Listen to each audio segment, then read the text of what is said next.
अगर आप मेरे वीडियो को पसंद करते हैं तो SSB चैनल को लाल बटन दबाकर सब्सक्राइब करें और बेल आइकन दबाना ना भूलें। DJ प्रेमजीत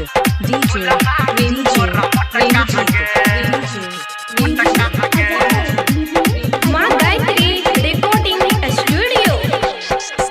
सुन गहला बड़ी छौरी बुझ गेलो पूरे है नगरी बाट हमरा कहई छलही छोटका के हाय हाय हाय भेटलो आब दुल्हा तोरा मोटका गे।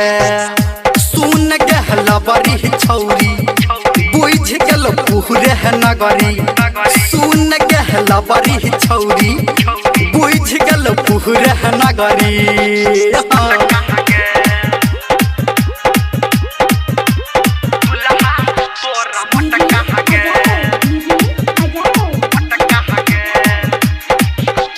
हमरा ने कहियो तू चुम्मा एगो देलही सब दिन हमरा तू अंगूठा देखलही हमरा ने कहियो तू चुम्मा एगो देलही सब दिन हमरा तू अंगूठा देखलही पलंग पे खेली है पटकम पटका के हाय हाय हाय भेटलो आब दुल्हा तोरा मोटका गे। सुन गहला बड़ी छौरी बुझ गेलो पूरे नगरी सुन गहला बड़ी छौरी बुझ गेलो पूरे नगरी।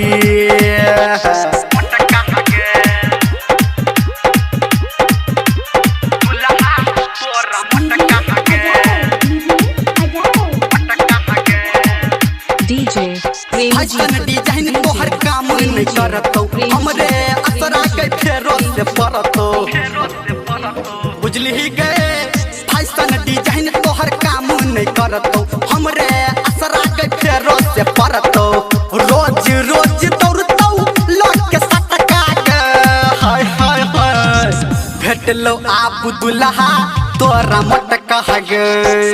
सुन गहला बड़ी छौरी बुझ गेलो पूरे नगरी सुन गहला बड़ी छौरी बुझ गेलो पूरे नगरी।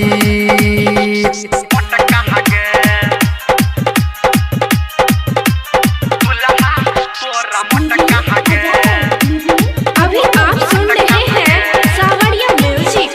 देख के हमरा तू खूब हंसलही धर्मेंद्र संजय के बातों निकलही देख के हमरा तू खूब हंसलही धर्मेंद्र गौतम के बातों निकलही पड़लो सराफ हमर टटका गे हाय हाय हाय भेटलो आप दुल्हा तोरा मोटका गे। सुन गहला बड़ी छौरी बुझ गेलो पूरे नगरी सुन गहला बड़ी छौरी बुझ गेलो पूरे नगरी। बुझला गए आप घोलटैत रही।